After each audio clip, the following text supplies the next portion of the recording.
Lights, camera, action. Hey there, fellow movie buffs, gamers, and movie lovers. I'm Brandon Musica, your guide through the mesmerizing world of entertainment, and you're tuning in to another exciting episode of the BMuz Reviews podcast. Get ready for a wild ride as we dissect the latest blockbusters, binge-worthy shows, and hidden gems from the silver screen and streaming platforms. Plus, we're not just stopping at films. Buckle up for occasional tidbits from the gaming universe and the rhythm of the music industry. Oh, and did I mention we're also taking nostalgic trips back in time with some retro reviews? But hey, our interaction doesn't end there. Follow us on Instagram, X, and TikTok at BMuz Reviews for exclusive behind-the-scenes content and updates. And if you're listening on Spotify, YouTube, iHeartRadio, Amazon Music, Google Podcasts, or any other platform, you're in the right place. YouTube listeners, a special shout out to you. Don't forget to like, subscribe, comment your thoughts below, and ring that notification bell. Your support keeps this show strong. Have burning questions or a topic you're dying for us to explore? Shoot us an email at bmuzreviews@gmail.com. Subject line podcast question/topic, and we might just dive into it. Enough chit chat, folks. Let's dive straight into this week's headlines and reviews. Welcome everyone to the BMuz Reviews podcast, where movies, games, music, and nostalgia collide.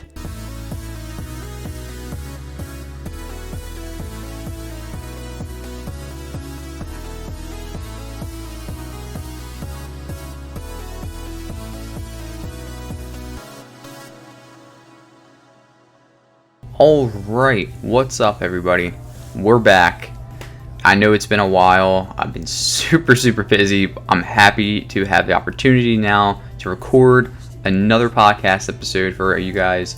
A lot of films to catch up on. I've been seeing a ton of films. We got a ton of catching up to do. I have about over 20 films to review. We're going to try and catch up on as many as possible so that we're all caught up heading into our next podcast episode. This first review, we're going to get right to it.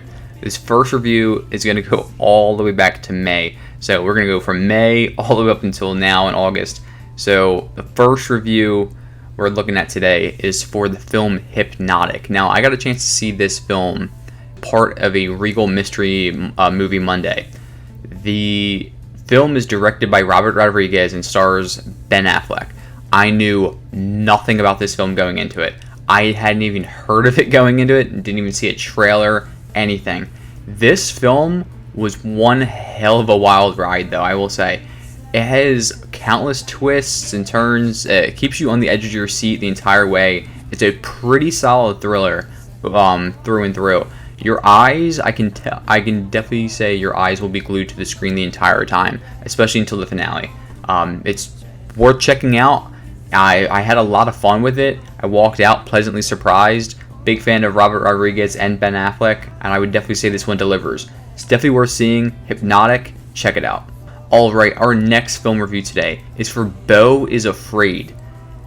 I don't even know where to begin with this one. Obviously, seeing this back in May, I'm still reeling from this film. So straight up, this film is an outright depiction of anxiety. It depicts anxiety, guilt, and repressed thoughts. I said in my review on Twitter, and I will say this, if you guys are ever looking to know what my review is for a film, I do post my reviews on Twitter. If you're not following us on Twitter, be sure to follow us on Twitter, or X now. Definitely be sure to follow us at BMuz Reviews. You'll get a chance to see my reviews as I post them.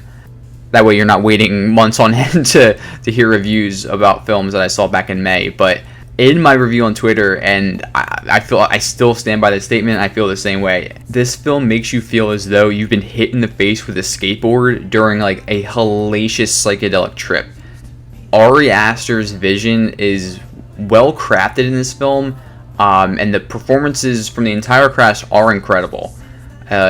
There are countless transitions that are seamless, that seamlessly sway from dramatic to levity, and then just straight up like horror. I still don't know what to make of this film. It is unlike anything I've ever seen, and likely anything that I'll ever see again. I don't ever see a film confusing me, but also yet keeping me intrigued. Like, this is a long film. This is a 3-hour film, so it is a commitment.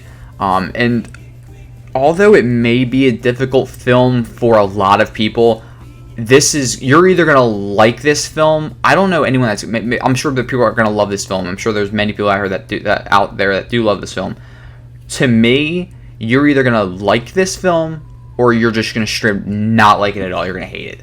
That's how I see how audiences are gonna be divided. I see audiences being very divided on this film, and I know they have been. With that said, Aster does succeed in his attempt to construct a truly dark, absurd, and deeply complex film that's both memorable and highly unique. Highly unique, I feel, is an understatement.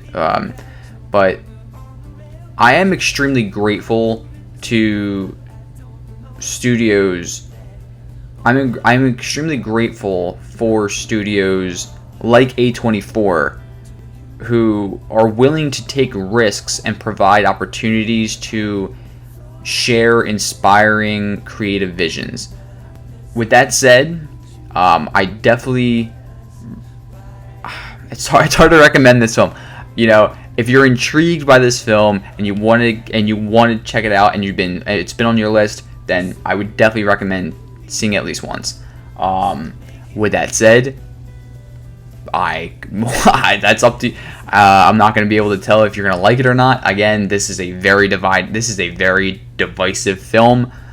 It's so different, so different, but it's one that I'll definitely remember forever. That's for sure. With that said, that's the review for Beau is Afraid. Alright, our next review is for SISU. Now, this is the tale of the Finnish immortal one. This film is straight up bonkers. Pure entertainment spectacle, has all of the makings of a cult hit. This movie is pure carnage. It has realistic drama that is emphasized through cinematography that is stunning at times. It's mixed with the over-the-top violence and gore. It's John Wick meets Quentin Tarantino violence. You know, just extremely over-the-top. But with that, it just adds to supreme moments of comedy as well that I didn't see coming. It's really well executed levity at times. If you're a fan of the John Wick franchise, especially or Tarantino, I would highly suspect you'll love this film. I'll say that. Highly recommend checking it out. If you did see this film or you're planning to check it out, be sure to write to me and let me know your thoughts on this film and all the films as always. Alright, next film review today is for Guardians of the Galaxy Volume 3. Man, I absolutely loved this film. I'm very grateful for James Gunn and his vision, what he was able to accomplish with the many talented actors, both on and off screen, who helped cultivate and bring this story to life for audiences around the world. On the big screen, they dominated for an entire decade plus. It was a truly spectacular finale. It really was. This film is an incredible finale to this trilogy. I would highly recommend watching this film with as many people as possible. Your friends, family, it's what it's all about. The Guardians. It's the Guardians on their final adventure, and it's epic. It's funny. It's action-packed, and it delivers on every single level. I really love this film, and honestly, I'm looking forward to checking it out again because I love this film just as much as the first one, I'd say. I don't know which one I will love more. Obviously, the first one was so good, but this was the perfect ending to this story, I'd say. I really do love this movie. I'm going to check it out again, but I highly recommend for you to check it out as well. Guardians of the Galaxy Volume 3, the final adventure for our beloved Guardians. Alright, next film review today is for Love Again. This is a truly wonderful feel-good films. Rom-coms are back. I'm telling you, rom-coms are back. Priyanka Chopra Jonas and Sam Heughan are just fantastic in this film. They present an infectious on-screen chemistry that's clearly evident. They work very well together. The entire cast was great. Both of their respective characters endure tremendous heartbreak. I mean, oh my gosh, it's unreal. So sad. Yet the film delivers warmth, and it includes a message that love always wins. And I especially enjoyed the performances from Russell Tovey, Lydia West, and Steve Oram. They deliver some genuine belly laugh moments throughout this film. Last but most certainly not least, the incredible Celine Dion. I had absolutely no idea she was appearing in this film prior to seeing it. She is a true presence on screen. I mean, it's Celine Dion, come on. But not to mention, we as the audience are gifted, and I mean truly we are gifted, with an entire soundtrack from Celine herself, with many original songs that she wrote specifically for this film. If that alone is not enough to get you to watch this film, I'm deeply sorry. I cannot help you. But I would highly suggest checking this film out. It's definitely worth it. It is a solid film through and through. And I'm telling you, rom-coms are back. And I'm happy about that. Alright, next film review today is for Fool's Paradise. First and foremost, I must tip my hat to the director, writer, and lead actor of this film, Charlie Day. This film was getting so much hate. After seeing the criticism towards the film, much of it unwarranted, I'll say. I was really curious to see it for myself. I'm very glad that I did. This film struck me as an homage to the silent film era with Charlie Chaplin, along with also Rowan Atkinson's iconic Mr. Bean character, providing brilliant social commentary, along with, specifically on show business in Hollywood. And, funny, seeing this film back in May, and look to where we are now with the strike and just the whole mess within Hollywood right now. This film is brilliant, and I truly hope that it has a revival in later years to come, just because I feel like it's going to catch on, and it deserves. It really truly deserves as many people to see this film as possible. It's hysterical. It is also truly wonderful to see Ray Liotta on the big screen doing what he does, doing what he did best. Such a treasure. Rest in peace. Not only does the main character, Latte Pronto, embark on an epic journey throughout the world of entertainment in this film, but we as the audience witness a ton of outlandish, hysterical scenarios play out. So many random scenes. It was wild. It's like element of Forrest Gump in that way. We also receive an incredible performance by Ken Jeong in this character. Dr. Ken Jeong, I will say. A hilarious funeral and eulogy from George Lopez, led by Common. John Malkovich as a Masonic oil tycoon, in addition to Jimmy Simpson appearing as a late-night talk show host. Lyle the intern finally has his own show. If you know, you know.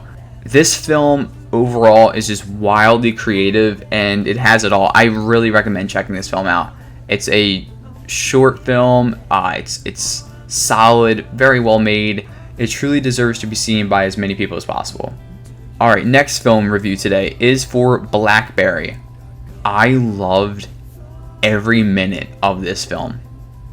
This is a grade A dark comedy.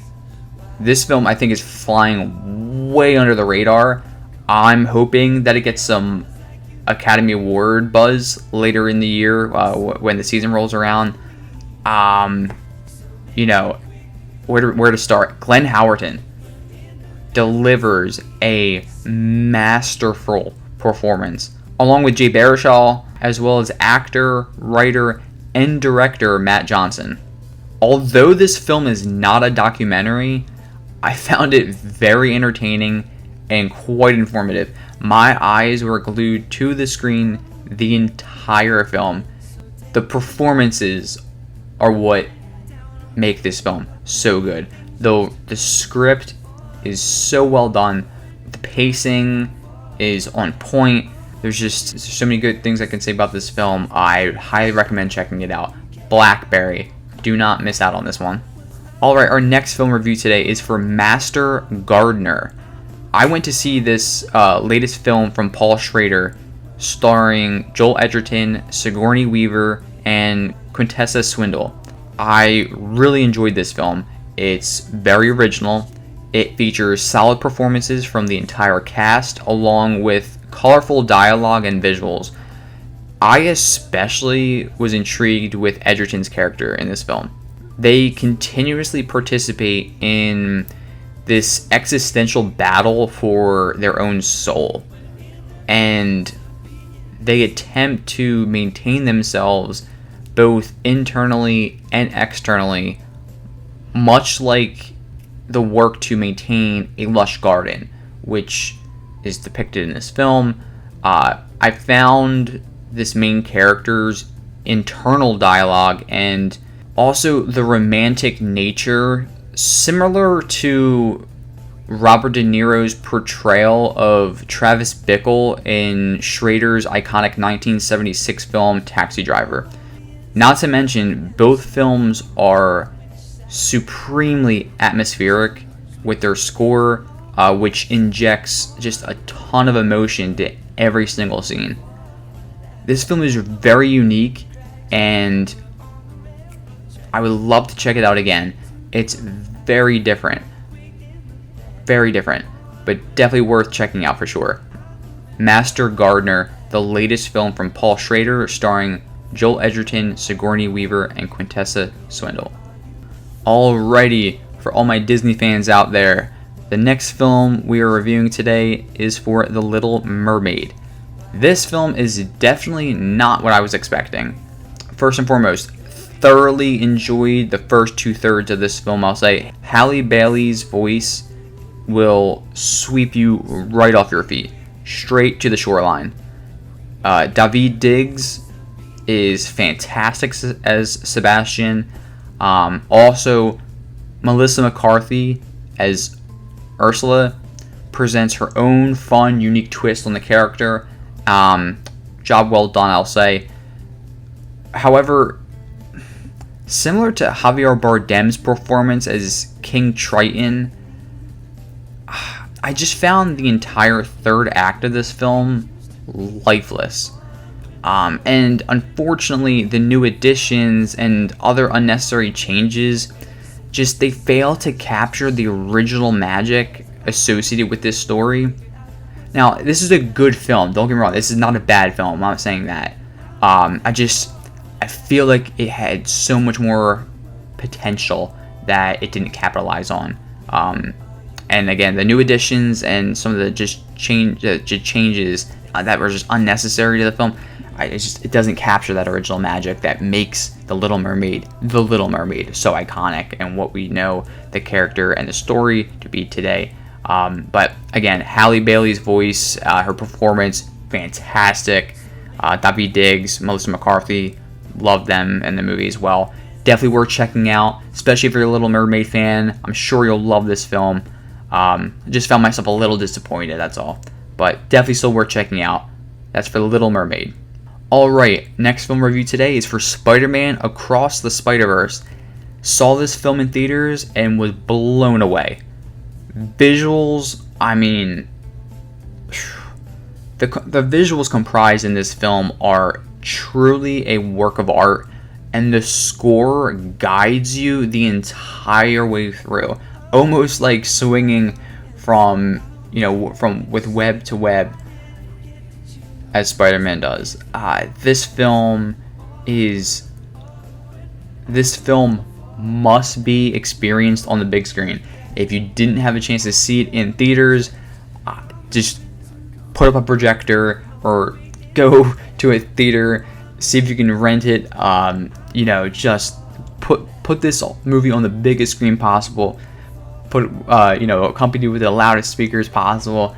This film is definitely worth checking out. Highly recommend checking out the first one if you haven't seen it already. We got a few more years to go, if not more, for the next one. With all the amount of work that goes into these films, but this was fantastic. Job well done. Did not disappoint at all. All right, next film review today is for The Boogeyman. I really enjoyed this film. The horror genre has been on a solid roll for the past, I'll say, year and a half. And the trend certainly continues here. The film is downright creepy as hell and terrifying in all the best ways. Not to mention, the film is surprisingly emotional at its core. This is just a solid horror film all around. I highly recommend it, especially to all my fellow horror fanatics out there. If you're like me and you love a good horror film that's well executed, this is one for you. This is a solid horror film. I can see why 20th Century Studios decided to kick June off with this film right out the gate in the summer. Great horror film for the start. And with that being said, our next film review today, keeping with the horror films, is The Blackening. So back on May 16th, I had the opportunity to attend an advanced press screening. I was invited by Lionsgate to check out this film. Not only is this film one of the best horror comedies of the past decade, it is hands down one of the best experiences I have had in a theater with an audience in quite some time. That is not an understatement. I mean that. Whatever you do not miss out on the chance to see this film. Watch it with as many friends as possible. It is hilarious, and it's also solid in the horror aspects as well. This is a very well balanced film. I really, really enjoyed it. You will not regret checking this film out. You will not. I saw this with a packed audience. You will not regret checking this film out. The Blackening. Alright, next film review today is for The Flash. Now, I had the opportunity to see this film on June 12th. I went to the special advanced screening in IMAX, the fans first screenings at IMAX. Whoa, that was it was epic. I will say it was epic. The film I've seen twice now. I didn't love it, but I did like it. It is a mess at times with the visuals and the CGI. It kind of took me out of it a little bit, but this film does have a lot in it, and it is very emotional at its core as well, I would say. It delivers in that regard, and a lot of the action sequences are well executed, and it's very creative. Andy Muschietti really does deliver a solid, creative take, especially when dealing with the Flashpoint notion. The notion of Flashpoint paradox, and when dealing with the multiverse and the powers of Flash, putting them on full display, and the consequences of a lot of the actions, especially when dealing with time specifically. I thought it was wildly creative, and there's a lot of fan service, especially towards the third act, but really throughout the film, I'd say. But definitely worth checking out. Definitely worth checking out at least once. The Flash, As always, if you saw the film or plan to check it out, be sure to write to me, let me know your thoughts. Alright, next film review today is for No Hard Feelings, starring Jennifer Lawrence and Andrew Barth Feldman. This is a very funny film that will definitely shock you at times. That is to say the least. Always refreshing when an R-rated comedy hits as well as this film does. And I am super happy to see the box office success that it has earned as well. It is much deserved. Not only are rom-coms back, but the R-rated comedies are on the rise as well, and I love to see it. I love to see it. There needs to be diverse content coming out. There's wide audiences, and there's a wide variety of films that audiences like to check out. And myself, R-rated comedies are a niche that don't deliver like they used to, but this one certainly does, and I highly recommend checking this one out. No Hard Feelings, starring Jennifer Lawrence and Andrew Barth Feldman. Alright, next film review today is for Asteroid City. This is the latest film from director Wes Anderson, and it presents countless high-quality visuals along with unique, imaginative sequences on screen, as all of his films do. However, I do not think this film is for all audiences. I truly don't. As the main plot in this film, it's quite scarce with regard to substance. With that said, I thoroughly enjoyed the stellar ensemble cast, the dry, quirky humor throughout. For those like myself who were disappointed with Wes Anderson's The French Dispatch, his latest film is certainly a return to form. Even though it's a return to form, I don't necessarily think that it's memorable. And that's all I'll say. Would I check it out again? Possibly, but definitely not going to rush to watch it again, that's for sure. But I was more impressed and enjoyed this film overall more, I'd say, than I did The French Dispatch. Asteroid City may be playing in some select theaters across the nation still, but I know that it is streaming now as well, so you can definitely check it out. Alright, next film review today is for Indiana Jones and the Dial of Destiny. Prior to going to see this film in theaters, my fiance and I took the time to watch the 4 previous films. She had never seen any of them. It has been a long time. It had been a very long time since I've seen any of them. So, love to go back and watch them again. Really, really love the first 3, I'll say. Temple of Doom has always been my favorite, but I definitely have a newfound appreciation, not only just for Raiders of the Lost Ark, but for The Last Crusade as well. Last Crusade is solid. That is a solid film, and one I really enjoyed watching because I remembered hardly anything from that film. So really enjoyed watching the first 3. Kingdom of the Crystal Skull, it was disappointing. It's definitely not the first 3.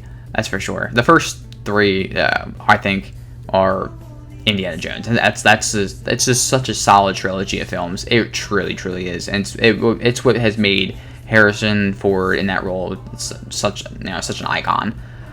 Now, with Indiana Jones and the Dial of Destiny, I must say I was definitely disappointed with this installment. I was definitely disappointed with this installment for sure. This is, this is a blockbuster franchise, and for a film that is marketed as the final adventure for Indiana Jones, I did not expect Ford's character, Indiana Jones, to take a backseat for what feels like a majority of the film. It simply lacks the magic comprised in the first 3 films. There are intriguing aspects of the plot and elements of fan service, but beyond that, there's really not much left to take away. And I was really disappointed. The end sequence, say what you want, some people may not like it. I was intrigued by it. It definitely enters the whole fantasy element and sci-fi for sure.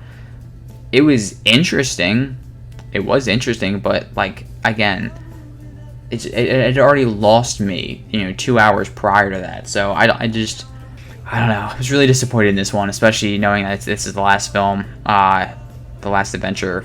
Yeah, to me, Indiana Jones will always be the first 3 films. Raiders of the Lost Ark, Temple of Doom, Last Crusade. You can't go wrong.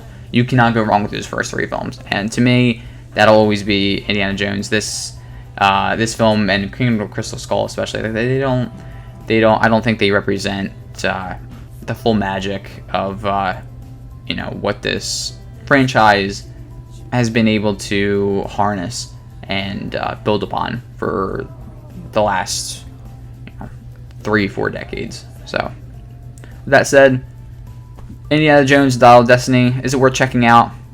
If you're a huge Indiana Jones fan, this is definitely worth checking out at least once. I'll say that. But, you may be disappointed. You may love this film.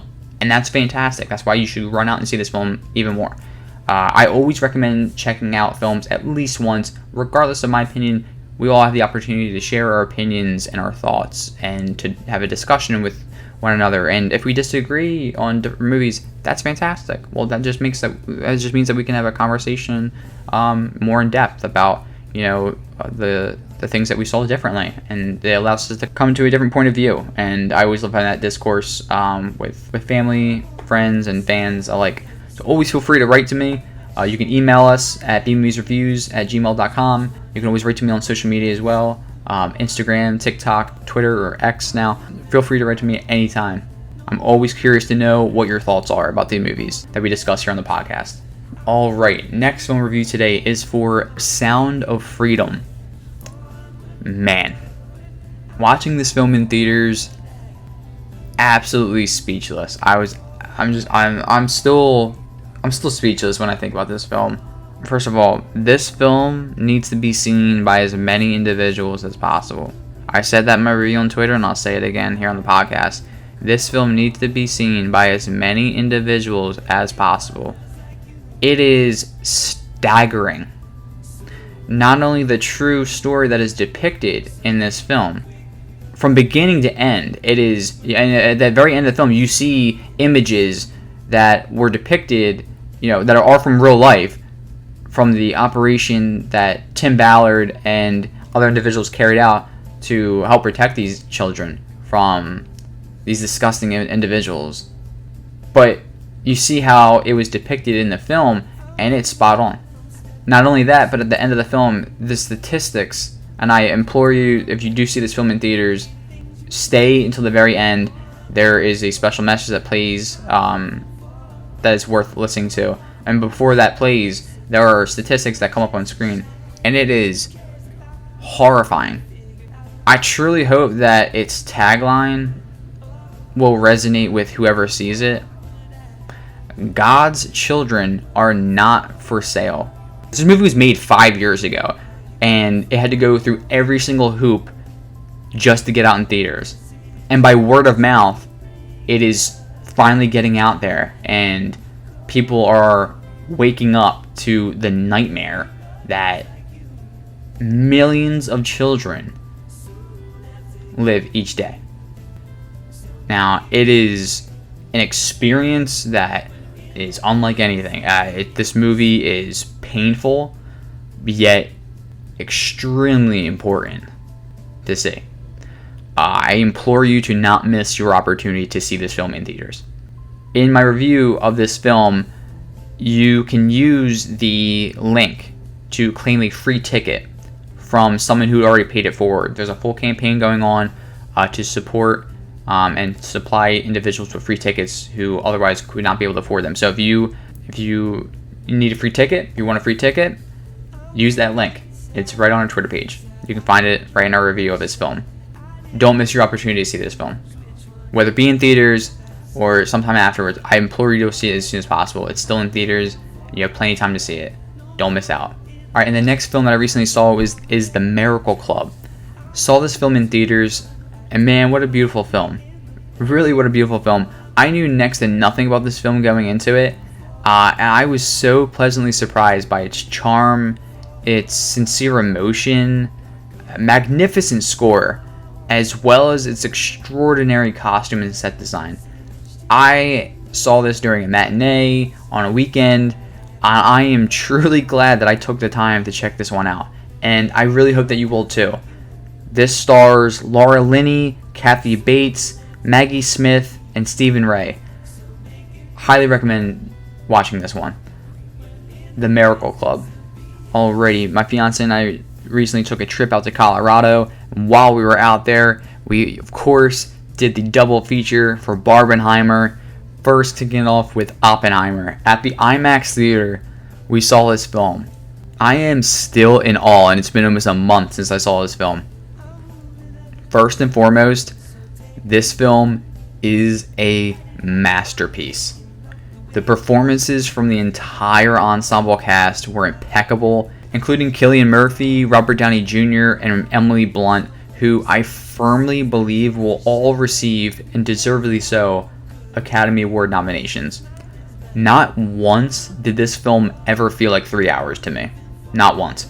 It is so incredibly well paced, and Christopher Nolan really, as always, is deliberate in every single aspect that he puts on camera. The score from Ludwig Göransson in this film is phenomenal. It's atmospheric, transcendent, and it literally elevates every single scene.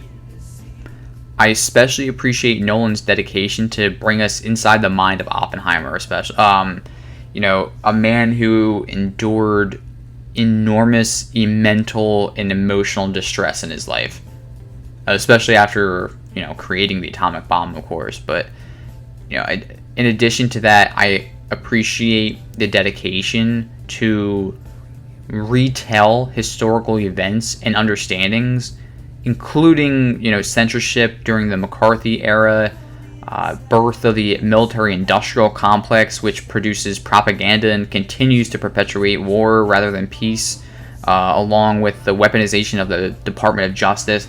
It was very interesting to see all that play out.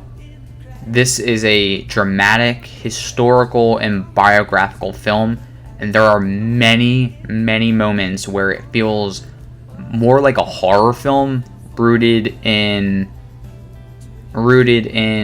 frightening real-life events and possibilities. It truly does. I highly, highly recommend seeing this film on the biggest screen and in the loudest theater possible. You will not regret it. I promise you. This film is a work of art by one of the greatest filmmakers of all time. Do not miss your chance to see Oppenheimer in theaters. And as always, if you saw or decided to check out this film, please be sure to write to me and let me know your thoughts. Alright, our next film review today is for Barbie, the second half of the double feature that my fiance and I caught in Colorado. This latest film from Greta Gerwig, which stars Margot Robbie and Ryan Gosling. Robbie and Gosling are fantastic as Barbie and Ken. This film is wildly creative, super entertaining, and a lot of fun. The costumes and set design are incredible, along with its soundtrack. As for the story itself, that's where I'm a bit mixed. The film attempts to hammer down its main message while simultaneously tying up individual storylines brought forth by the plethora of characters, both main and secondary. Will Ferrell is definitely underutilized in this film, and many elements depicted in the real world compared to Barbie Land, they don't translate as per the script. Many characters in the real world are cartoony, including Ferrell's. However, when Ferrell is on screen, he does provide levity, and Gosling gets the opportunity to showcase more of his comedic talents last seen in the film The Nice Guys. If you have never seen The Nice Guys with Ryan Gosling and Russell Crowe, go watch it. You will have a fantastic time and you will love the film. With that said, many of the jokes in this film did fall flat for myself and for the audience as well when seeing it when in the screening that I attended. I do think it's worth checking out again, so I will likely go see it again. Might have been just the time of day. I don't know. But There are many aspects of this film that are well executed, but overall I walked out feeling, meh. But that's just me. That's just me personally. I will likely go see this film again just to check it out. But it's definitely worth checking out at least once. I will say that for sure. As always, if you saw or decided to check out this film, be sure to write to me and let me know your thoughts. Alrighty, next film review today is for The Haunted Mansion. Recently saw this film in theaters. Justin Simien, along with the entire cast and crew, knocked it out of the park with this one. I was laughing throughout the entire film. Additionally, the moments of mystique are well executed. The attention to detail and homage to the original source material is evident. This is a solid gateway horror film for kids and one that everyone can enjoy. Every member of this star-studded cast has their moment to shine on screen, but Lakeith Stanfield steals the show. Tiffany Haddish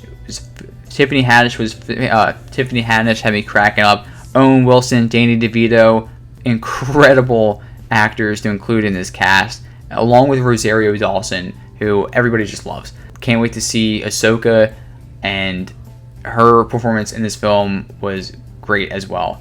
Definitely recommend checking it out for all you foolish mortals out there. If you already saw this film or decide to check out this film, be sure to write to me. Let me know your thoughts. This was a solid adaptation of a classic Disney property. Alright, next film review today is for Mission Impossible Dead Reckoning Part 1. I finally, after all these years, finally got caught up on all the Mission Impossible films. I had been slacking. I know. I absolutely loved this latest installment. So, a little bit of background. I grew up watching these films with my dad, and I watched the first 3 with him, and I loved them. After that, I had never seen another one, and still to this day, I hadn't. Prior to seeing Mission Impossible Dead Reckoning Part 1, I still hadn't caught up on the films. So, my brother and I took the time to watch the films. He had never seen any of them, so I went to the beginning, which I hadn't remembered at all. I'm glad I did. I had such a great time watching each of these films one by one. They're all so different and unique in their own way. Freaking entertaining as hell. I love these films. Rewatching them from the beginning absolutely reinvigorated my love for this franchise. I loved this installment.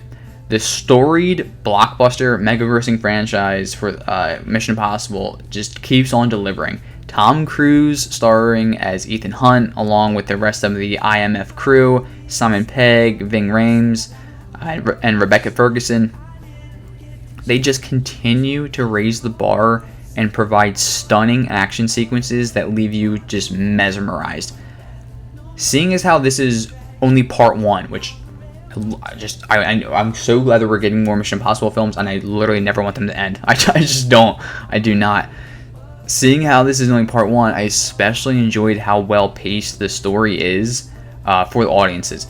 With a near 3-hour runtime featuring just next level stunts and breathtaking cinematography, you most certainly get your money's worth. I promise you that. I highly recommend checking this film out on the big screen the way it is meant to be seen. Your mission, if you choose to accept it, is to write to me and let me know your thoughts if you saw or decided to check out this film in theaters. Alright, and our next film review today is for Theater Camp. Oh my gosh, this film is freaking hilarious. I was blown away by this film. From its comedy to its horror, along with its mockumentary tone that's reminiscent of like Spinal Tap, this film delivers on every level. I honestly cannot remember laughing in the theater as much as I did while watching this film. I was wiping the tears from my face while I was walking out of the theater. I was still laughing so hard. Support this film, and more importantly, support the Adirondacks. Do not miss your chance to see this film on the big screen. Oh my gosh, it was so funny. So funny. I loved this film. I'm going to buy this on DVD. I need to own this movie forever. This was so funny. I love this film. I cannot wait to watch it again. But definitely be sure to check this one out. Theater Camp. And last but most certainly not least, recently got a chance to check out The Last Voyage of the Demeter. This film is adapted from a chapter entitled Captain's Log from Bram Stoker's Dracula from 1897, which follows a doomed voyage headed to London as they discover some of the cargo may in fact be evil. Now, director Andre Overdahl delivers with this one. He definitely does. The story is dark and very tragic. Very tragic. There were times in this film where I was honestly surprised at some of the risks that this film takes, just because a lot of times it can be seen as, almost detrimental to the film in a way, but it doesn't. It's not detrimental to this film. A lot of filmmakers, I feel, don't like to push boundaries because they're scared of the repercussions, but this film is one where I feel like it's warranted, and I'm glad that chances were taken with this film. I can definitely say that. This is a unique film that is emotionally layered with many beautiful shots throughout. Corey Hawkins absolutely steals the show, accompanied by fantastic performances by, I believe her name is Aisling Franciosi, David Dastmalchian, along with an incredible performance by Liam Cunningham as Captain Elliot.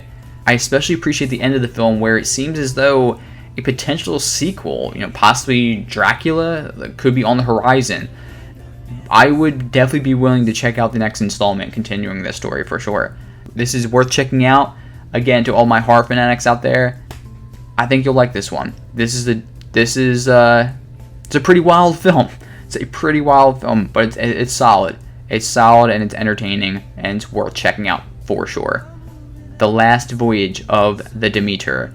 Alright. And there you have it, folks. Another fantastic episode of the BMuz Reviews podcast is officially in the books. I really hope that you enjoyed our cinematic journey, our game discoveries, and musical adventures as much as I did. Remember, the conversation doesn't end here. Connect with us on Instagram, X, and TikTok at BMuz Reviews for exclusive sneak peeks and updates throughout the week. Plus, don't miss out. Catch us on your favorite streaming platforms from Spotify to YouTube, iHeartRadio to Amazon Music, and everywhere in between. YouTube viewers, your support means the world to us. Don't forget to like, comment your thoughts, subscribe, and hit that notification bell. You'll be the first to know when our latest podcast episodes drop, and you will not want to miss our retro game adventures. As we bid adieu for now, mark your calendars. We'll be back with another exciting installment of the BMuz Reviews podcast. So until then, stay entertained, stay curious, and most importantly, stay awesome. As always, in case I don't see you, good afternoon, good evening, and good night.